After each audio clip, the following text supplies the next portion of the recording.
Prime bulletin కు స్వాగతం. నా పేరు మేఘన. ప్రైమ్ బులెటిన్ ముఖ్యాంశాలు. గండి క్షేత్రంలో సహస్ర కలశాభిషేకం.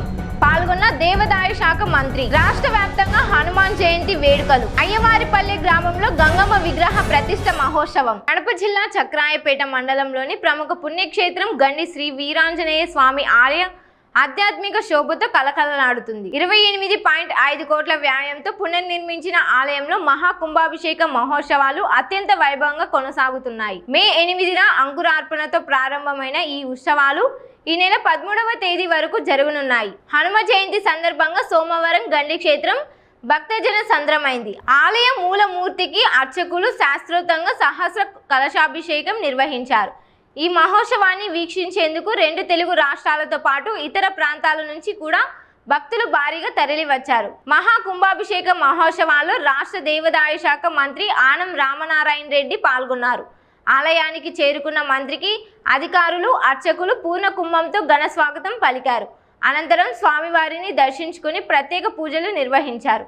ఈ కార్యక్రమంలో Pulivendula TDP in charge BTech Ravi, TDP జిల్లా అధ్యక్షుడు Bhupesh Reddy, Kadapa MLA Madhavi Reddy, Jammalamadugu MLA Adinarayana Reddy, Kamalapuram MLA Putta Krishna Chaitanya Reddy, Badvel TDP in charge Ritesh Reddy, మాజీ ఎమ్మెల్యే విజయమ్మ, శ్రీనివాసులు రెడ్డి, ఆలయ అధికారులు, ప్రజాప్రతినిధులు పాల్గొన్నారు.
బీటెక్ గారు ముందుకు రావాలా?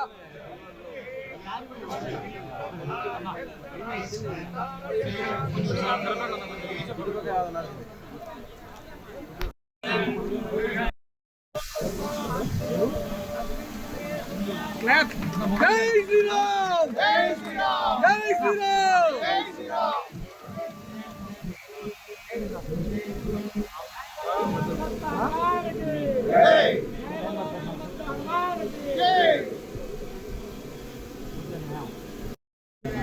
సార్ ఒక్కసారి సార్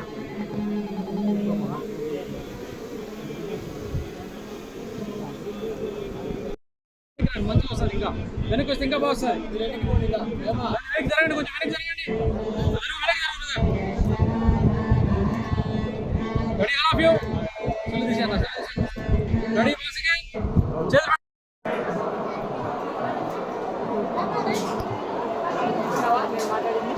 కడప జిల్లా పూరుమామిళ్ళ పట్టణంలో హనుమాన్ జయంతి వేడుకలను భక్తి శ్రద్ధలతో ఘనంగా నిర్వహించారు. మహిళలు భక్తులు హనుమాన్ నినాదాలతో ఊరేగింపుగా వెళ్లి ప్రత్యేక పూజలు నిర్వహించారు. Badvel market yard chairperson Supraja మహిళా సభ్యులతో కలిసి కార్యక్రమంలో పాల్గొన్నారు. ఆంజనేయ స్వామి ఆశీస్సులతో ప్రజలు సుఖ సంతోషాలతో ఉండాలని కోరుకున్నారు. కార్యక్రమంలో సత్యం ప్రతాప్, బొల్లు రామ్మోహన్, బీజేపీ నాయకులు పండరి మోహన్ రెడ్డి తదితరులు పాల్గొన్నారు.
ఉన్నాను నేను ఇక్కడ నువ్వు ఇక్కడ ఉన్నానా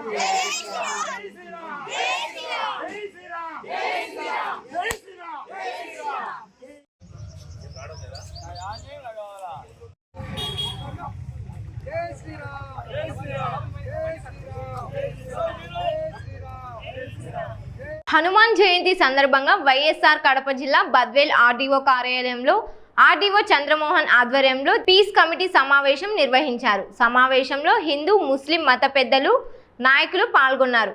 బద్వేల్ పట్టణం మత సామరస్యానికి ప్రతీకగా నిలవాలని, పండుగను శాంతియుతంగా జరుపుకోవాలని ఆర్డీఓ సూచించారు. సోషల్ మీడియాలో వచ్చే వదంతులను నమ్మవద్దని, సమస్యలు ఉంటే వెంటనే అధికారులకు తెలియజేయాలని కోరారు. సమావేశంలో అర్బన్ సిఐ రామకృష్ణ, తహసీల్దార్లు, పోలీసులు, వివిధ శాఖల అధికారులు పాల్గొన్నారు.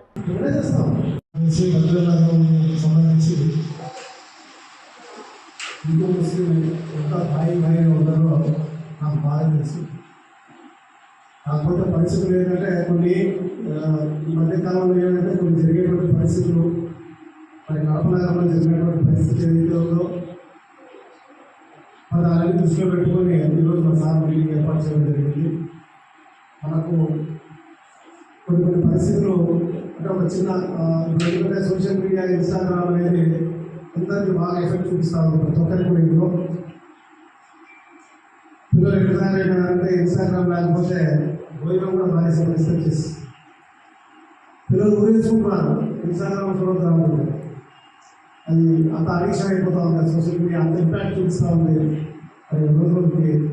సో అందులో వచ్చేటువంటి మెసేజెస్, అవన్నీ సందేశాలు అర్థం లేని అంటే నిజాలు నిర్ధారించుకోకుండా పెట్టేటువంటి మెసేజ్ వల్ల ఉద్వేగాలు లోనైపోయి మరి అది కూడా ఒక కారణం. సో ఏదైనా సరే మనం కొంచెం స్థిరపడి ఆలోచన చేసేటువంటి ఓర్పు ఇది ఉండాలి మనకు.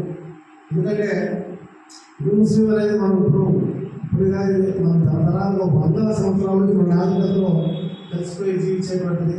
మన బ్రిటిష్ వాళ్ళకి కూడా ఎదురు నిలబడి పోరాడే సంస్కృతి ఉంది, మన చరిత్ర ఉంది. అందరూ కలిసి పోరాడితే మన స్వాతంత్రం వచ్చింది. ఫెస్టివల్ కూడా ఏదో ఫెస్టివల్ రోజు ఏదో జరిగిపోతుంది కదా శుభాకాంక్షలు చెప్పినట్టు. సో వాళ్ళలో కూడా ఒక ముస్లిం ఫెస్టివల్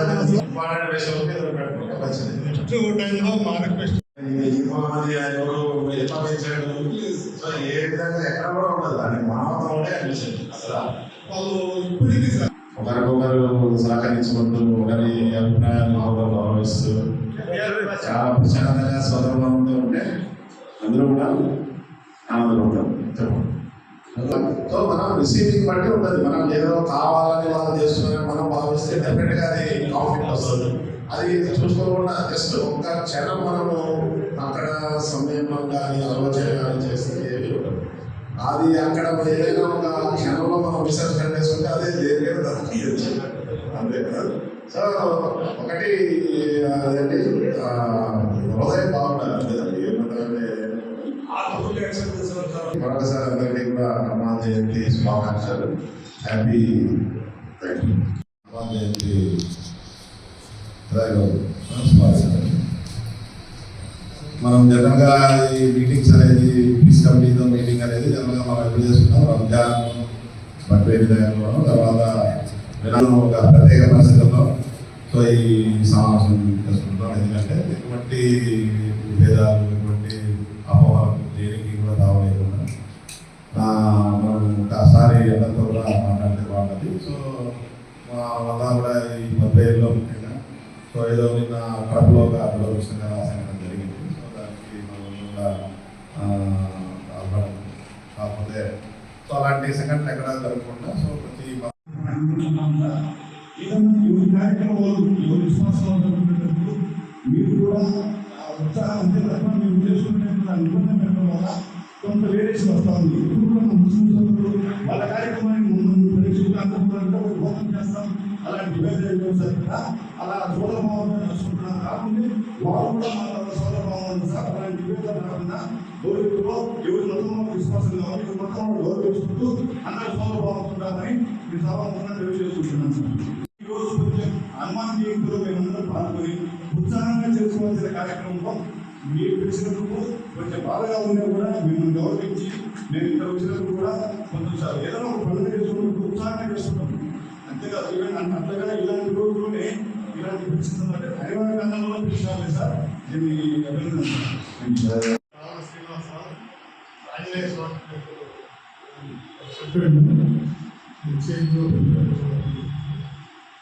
ఇక్కడైతే ప్రజల్లో మేము మనంతా వచ్చేసారి కదా ఎవరు ఏం లేదు. ఇంప్లిమెంట్ చేస్తే బాగుంటుంది అడ్వాన్స్గా. అదే ఈరోజు సార్ మా సహోదరులు ఒక మాట ఏదన్నా మనం ముందులో పడి చెప్పినా గొప్ప మనసుతో ఆదరించే తత్వం మా పెద్ద ప్రజల్లో ఉంది సార్. వాళ్ళు ఒక మాట ముందులో పడి చెప్పినా మేము దాన్ని ఆస్వాదించుకొని అడ్జస్ట్ చేసుకుని పోయే తత్వము మాకు నెల్లూరు జిల్లా ప్రాబ్లం దగ్గర ఉంది కాబట్టి సాఫ్ట్ నేచర్ వచ్చింది అనుకుంటాము. ఏ విషయంలో అయినా కూడా అంత అందలేదు సార్.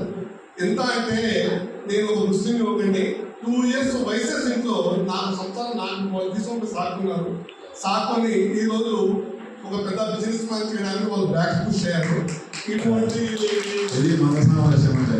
చూడండి మనిషి మానవ. కడప జిల్లా ప్రముఖ పుణ్యక్షేత్రం గండి హనుమ జయంతి సందర్భంగా భక్తులతో కిక్కిరిసిపోయింది. మహాకుంభాభిషేక మహోత్సవాల్లో భాగంగా నిర్వహించిన సహస్ర కలశాభిషేకం భక్తులను విశేషంగా ఆకట్టుకుంది. ఈ వేడుకలో కడప ఎంపీ వైఎస్ అవినాష్ రెడ్డి పాల్గొన్నారు. ఆలయ అధికారులు, అర్చకులు పూర్ణ కుంభంతో ఘన స్వాగతం పలికారు. అనంతరం స్వామివారికి ప్రత్యేక పూజలు నిర్వహించిన ఎంపీ క్షేత్ర అభివృద్ధి, భక్తుల సౌకర్యాలపై అధికారులతో చర్చించారు.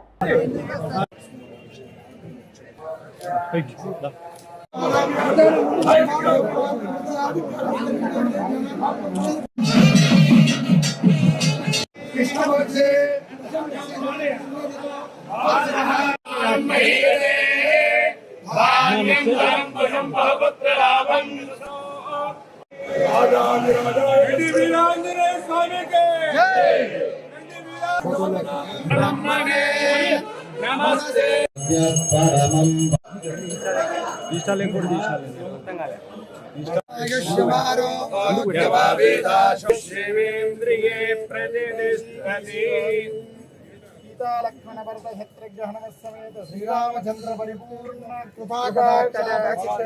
పునర్దర్శన ప్రాప్తిరస్తు.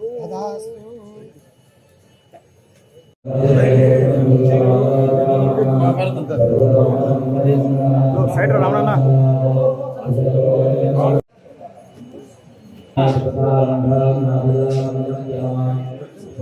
అందరూ పెట్టండి.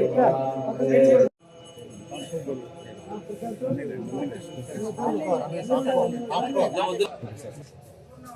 వీరాంజనేయ స్వామి మహాకుంభాభిషేకం సందర్భంగా, అదేవిధంగా హనుమాన్ జయంతి సందర్భంగా ఇవాళ మరి గండిలో ఆంజనేయ స్వామిని దర్శించుకోవడం జరిగింది. గండి టెంపుల్ రేపటి నుంచి ప్రధాన ఆలయం కూడా పూర్తి స్థాయిలో ప్రజలకు అందుబాటులో ఉండబోతా ఉంది. ఈ సందర్భంగా జగనన్న ప్రభుత్వంలో దాదాపు 26 కోట్ల రూపాయలు ఖర్చు పెట్టి గండి ఆంజనేయ స్వామి ఆలయంలో అభివృద్ధి చేశామని చెప్పడానికి ఎంతో సంతోషంగా ఉంది.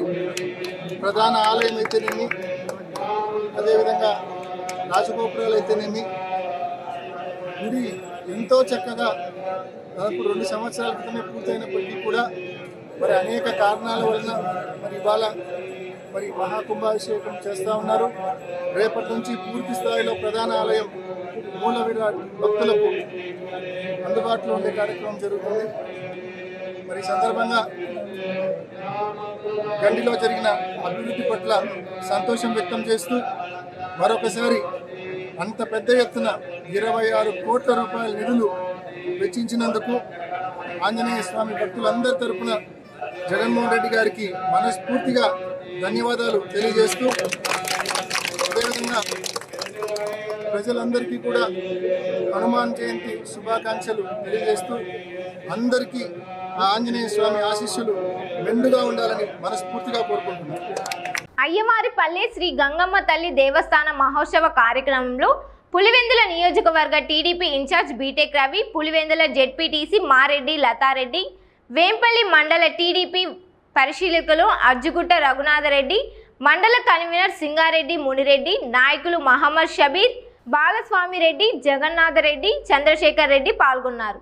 ఈ సందర్భంగా అయ్యవారిపల్లె గ్రామ టీడీపీ నేతలు రమణారెడ్డి, చంద్రారెడ్డి, ప్రసాద్, ట్రేడ్ యూనియన్ నేత సుబ్బారెడ్డి తదితరులు బాణసంచా పేల్చి నాయకులకు ఘన స్వాగతం పలికారు.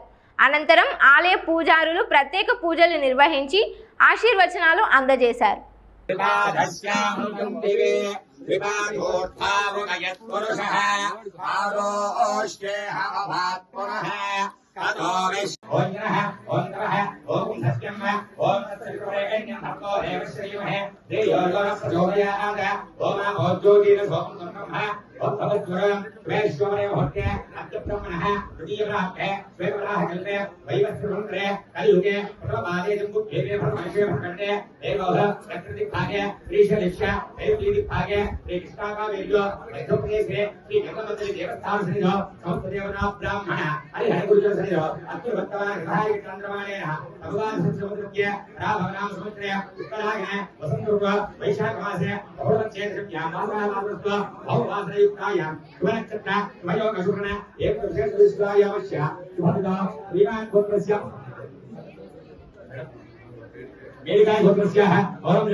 रवींद्रनाथ रेड्डी धर्मपत्नी लता नाम रामरेड्डी नाम सहकुटुंबस्य आयुः आरोग्य ऐश्वर्याभिवृद्ध्यर्थं राजकीय रंगेण दिनदिनाभिवृद्ध्यर्थं श्री गंगम्म तल्ली संपूर्ण अनुग्रह कृपाकटाक्ष सिद्ध्यर्थं वाल्मीकि वंशाभिवृद्ध्यर्थं श्री गंगम्म तल्ली अनुग्रहसिद्ध्यर्थं यावच्छक्ति ध्यानवाहनादि षोडशोपचार पूजांजलिस्य सर्वमंगलमांगल्ये शिवे सर्वार्थ साधिके शरण्ये त्र्यंबके श्री गंगादेवी नमोस्तुते ध्यायामि आवाहयामि तस्मयोः కడప జిల్లా చక్రాయపేట మండలంలోని గండి వీరాంజనేయ స్వామి క్షేత్రాన్ని 28 కోట్ల వ్యయంతో పునర్నిర్మించినట్లు దేవాదాయ శాఖ మంత్రి ఆనం రామనారాయణ రెడ్డి తెలిపారు. దేవాదాయ శాఖ నుంచి 23.49 కోట్లు, ఆలయ నిధుల నుంచి 4.56 కోట్లు ఖర్చు చేసినట్లు వెల్లడించారు. హనుమ జయంతి సందర్భంగా సంప్రోక్షణ కలశాభిషేక కార్యక్రమాలు నిర్వహించి ఆలయాన్ని భక్తులకు అందుబాటులోకి తెస్తామని చెప్పారు. గండి క్షేత్రానికి మంచి ఆధ్యాత్మిక ప్రాధాన్యం ఉందన్నారు. రాష్ట్ర వ్యాప్తంగా ఆలయాల అభివృద్ధికి కూటమి ప్రభుత్వం ప్రత్యేక దృష్టి పెట్టిందని మంత్రి పేర్కొన్నారు.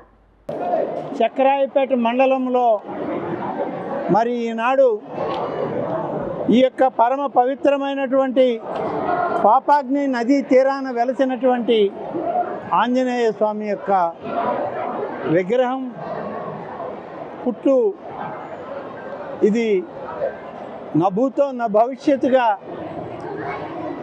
హిందూ ఆచారాలకు ప్రకారం నిత్యం పూజా కైంకర్యాలు అందుకుంటున్నటువంటి స్వామి ఇక్కడ వెలిసింది. స్వయంభుగా వెలిసినటువంటి స్వామి, చారిత్రక ప్రసిద్ధిగాంచినటువంటి మన పురాణాల్లో ఆ శ్రీరామచంద్రుడే స్వామి యొక్క విగ్రహాన్ని మలిచి ఇక్కడ ఏర్పాటు చేశారనేటువంటిది మనకు ఉన్నటువంటి పురాణ శాస్త్రాలు చెప్తా ఉన్నాయి.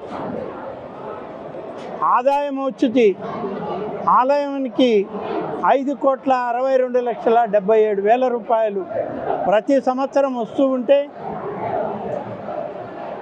బంగారం వెండి వస్తువులు కూడా స్వామివారికి హుండీల ద్వారా కానుకల ద్వారా రావడం జరిగింది. ఆలయంలో స్వామివారి పేరుతో ఫిక్స్డ్ డిపాజిట్లుగా 9,47,25,000 రూపాయలు ఇప్పటికే ఫిక్స్డ్ డిపాజిట్లు ఉన్నాయి. ఇవాళ ఈ ప్రభుత్వం వచ్చాక కూటమి నాయకత్వంలో రాష్ట్ర ముఖ్యమంత్రిగా చంద్రబాబు నాయుడు గారు వచ్చిన తర్వాత ప్రతి ఆలయాన్ని సమీక్షించాలి, పరిశీలించాలి. ఆ ఆలయాన్ని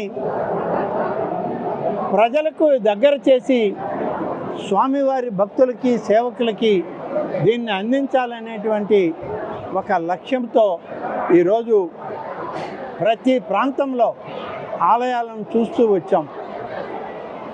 ఈరోజు పరమ పవిత్రమైనటువంటి హనుమత్ జయంతి రోజు ఆంజనేయ స్వామి యొక్క కలశాభిషేకంలో నేను, నాతోటి మా శాసనసభ్యులందరూ, ప్రభుత్వ విప్పులు, ప్రతిపక్ష నాయకులు, పెద్దలు అందరూ కూడా కలిసి ఈరోజు స్వామివారిని మేము సేవించుకోవడం జరిగింది.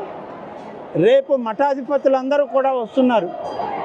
వారి సమక్షంలో సంప్రోక్షణ జరిగి కలశాభిషేకాలను పూర్తి చేసి స్వామివారిని నిత్య పూజా కైంకర్యాలకి ప్రజల యొక్క దర్శనానికి రేపటి నుంచి పెట్టడం జరుగుతుంది.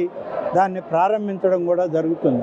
ఈరోజు ఇప్పటికే 679 భజన మందిరాలని మంజూరు చేసి 113,25,00,000 రూపాయలు విడుదల చేశాం.